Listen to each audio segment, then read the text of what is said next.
ಪತ್ರಕರ್ತ ಸುರೇಶ್ಗೆ ಸಂತಾಪ. ನಗರದಲ್ಲಿ ಇತ್ತೀಚೆಗೆ ಮೃತಪಟ್ಟ ಆಲೂರಿನ ಪತ್ರಕರ್ತ ಸುರೇಶ್ ಅವರಿಗೆ ತಾಲೂಕು ಕಾರ್ಯನಿರತ ಪತ್ರಕರ್ತರ ಧ್ವನಿ ಆಲೂರು ವತಿಯಿಂದ ಭಾವಪೂರ್ಣ ಶ್ರದ್ಧಾಂಜಲಿ ಸಲ್ಲಿಸಲಾಯಿತು.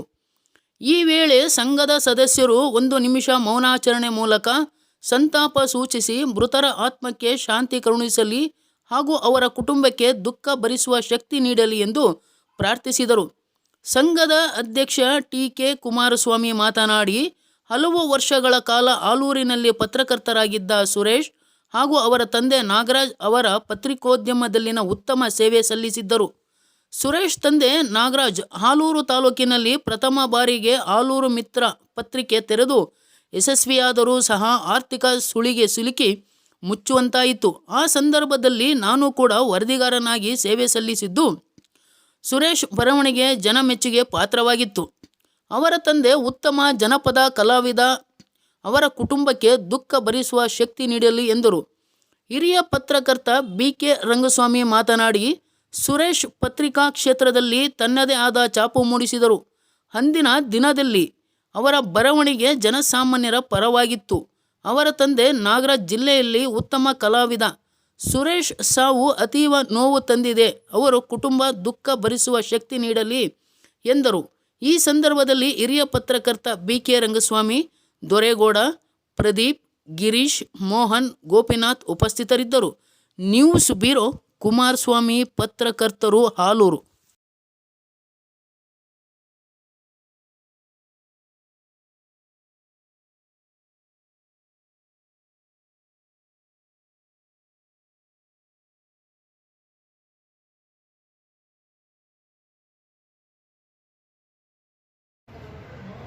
ತುಂಬ ಒಳ್ಳೆ ಮನುಷ್ಯ ಇವರಪ್ಪ. ಇವರಪ್ಪಗೆ 2 ಗಂಡು ಮಕ್ಕಳು, ಶಂಕರ ಮತ್ತು ಸುರೇಶ್ ಅಂತ. ಶಂಕರ ಇನ್ನೂ ಜ್ಯೋತಿಷಿ ಕೆಲಸ ಮಾಡ್ತಾನೆ. ಸುರೇಶ ಒಳ್ಳೆ ಬರಹಗಾರ, B.Com ಓದಿನ ನಮ್ಮ ಜೊತೆಗಾರನೇ. 86ರಲ್ಲಿ ಆಲೂರು ಮಿತ್ರ ಅಂತೇಳಿ ಪತ್ರಿಕೆಯನ್ನು ಮೊದಲನೇ ಬಾರಿಗೆ ಆಲೂರಿನಲ್ಲಿ ತಾಲೂಕು ಮಟ್ಟದಲ್ಲಿ ಮಾಡಿದಂಥ ಹೆಸರು ಏನಾರು ಇದ್ದರೆ ಇವತ್ತು ಚಂದ್ರಶೇಖರ್ ಗುಲೇಕರು ಮತ್ತು ಕಿರಣ್ ಕಲ್ಯಾಣಪ್ಪ ಹೊಸಕೋಟೆ ಅವರು 3 ಜನ ಸೇರಿ ಒಂದು ಪತ್ರಿಕೆನ ಕರೆದು ಪತ್ರಿಕೆ ನಡೆಸಿದರು. ನಡೆಸೋಕ್ಕಾಗಲೇ ಸಂಪೂರ್ಣ ನಡೆಸಿದರು. 3 ಜನ ಪಾರ್ಟ್ನರ್ಶಿಪ್ ಮಾಡಿದ್ರು.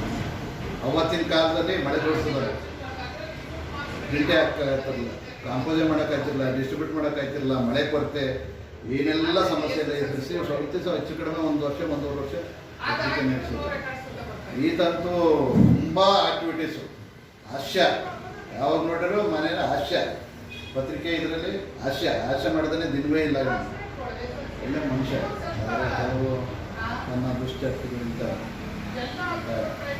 ಸರ್ಕಸ್ನ ಆತ್ಮಕ್ಕೆ ಶಾಂತಿ ಸಿಗುತ್ತೆ.